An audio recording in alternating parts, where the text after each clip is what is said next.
Hey guys, welcome back. Today I'm going to talk about 5 reasons your Weber Q isn't getting hot enough.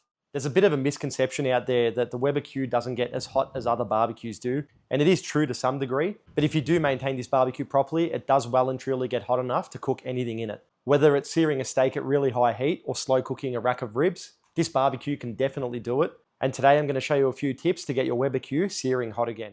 Okay, the first thing that could be causing your Weber Q to not get hot enough is if it's entered into bypass mode. This is a safety feature this barbecue has to prevent any explosions happening if there is a gas leak. This can happen if you accidentally open the burners first and then turn the gas bottle on. Doing this restricts the gas flow greatly as your barbecue is now in a safety mode, so you're probably only getting about 10 to 20% of the gas flow that you would normally have. To fix this, what you want to do is close your burners and close your gas bottle, leave it for about 60 seconds to 2 minutes. Then you want to go ahead and do the normal startup procedure. So it's open the gas bottle, let the pressure build up in the hose, then you turn your ignition burner on and start the barbecue.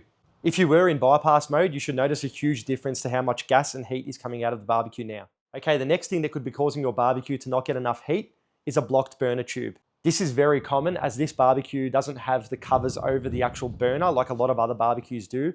So when you cook, all that fat and grime falls straight onto the burner and you can block the little holes that the gas comes out of. Now there's a few ways to fix this. You can get yourself something sharp and prick each little hole out that you can see that's blocked. And this is normally enough to get the gas flowing as it normally should. If you find this doesn't fix the problem, then you can remove the whole burner. I do have a video on my channel of how to remove the burner and clean it properly.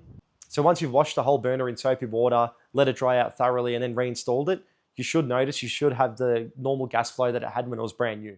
Guys, if you're enjoying this video, hit that like button and subscribe to my channel as I'm releasing heaps of content with tips and tricks weekly.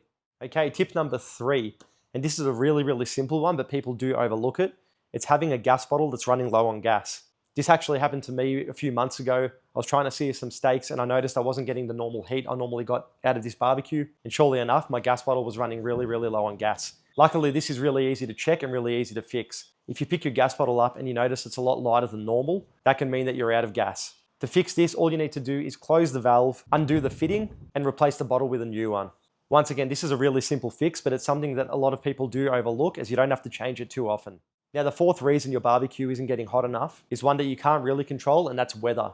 If you do have freezing cold weather and a really windy day, these little Weber Qs can feel it. They have vents on the side of the barbecue and on the back of the barbecue, so the wind can actually blow straight through the side of it and knock a lot of heat out of this barbecue. So if possible, try and move it into a corner somewhere to try and keep it out of the wind, especially if you notice it is going to be very cold and windy.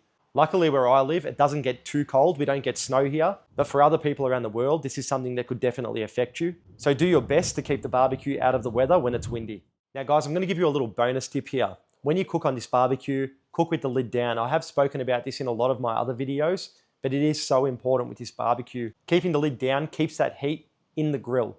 It does make a huge difference. Even if you're searing steaks and you only have to shut the lid for a minute, it does make a huge difference to how it cooks. I hope these tips and tricks helped you out, and I hope you can get your Weber Q nice and hot like it was when it was new. Thanks for watching and happy grilling.